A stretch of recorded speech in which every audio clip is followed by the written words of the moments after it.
ঝড় বৃষ্টিতে ক্ষতির মুখে চাষিরা। গাজলের করকজ গ্রাম পঞ্চায়েতের বিভিন্ন এলাকায় ঝড় বৃষ্টিতে জমির ফসলের ক্ষতি হয়েছে। চাষের জমি জলমগ্ন হয়ে রয়েছে, আর এতে করে মাথায় হাত চাষিদের। জমিতে বর্তমানে গম, মসুরির ডাল, ভুট্টা, আলু প্রভৃতি চাষ হচ্ছে।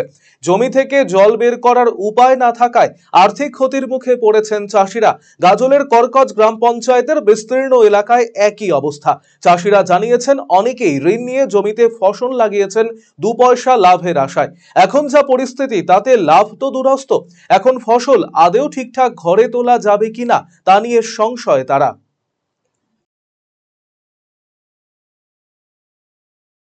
আমাদের প্রচন্ড ক্ষতি। ভেন্ডি, মসুরি, ভুট্টা এগুলো সব জলে এখন থই থই করছে। কিভাবে কি করব এখন? কৃষক তো কিভাবে বাঁচবে এইভাবে? একটা যদি কোনো সরকারি সহযোগিতা পাওয়া যেত তাহলে তো আমাদের সুবিধা হতো। জল, গম খেতে জল, ক্ষতি হবে এগুলা। জল বাইরে থাকলে আর কি হবে? জল নামানোর চেষ্টা করছি, কিন্তু জল যে বেরিয়ে যাচ্ছে না। এখানে মোটামুটি 10 থেকে 15 বিঘা।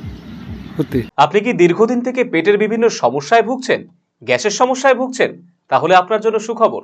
এখন থেকে প্রতি মাসের নির্দিষ্ট দিনে দিশারি হেলথ কেয়ার রায়গঞ্জ শাখায় নিয়মিত বসছেন হায়দ্রাবাদ থেকে আগত বিশিষ্ট গ্যাস্ট্রোএন্টারোলজিস্ট ডক্টর রবি কিরণ পেরুমাল্লা। ডাক্তার রবি কিরণ পেরুমাল্লাকে দেখাতে আজই যোগাযোগ করুন দিশারি হেলথ কেয়ার উকিলপাড়া রায়গঞ্জ শাখায়। যোগাযোগ করুন 7477785509, 7477785512 এই নম্বরে।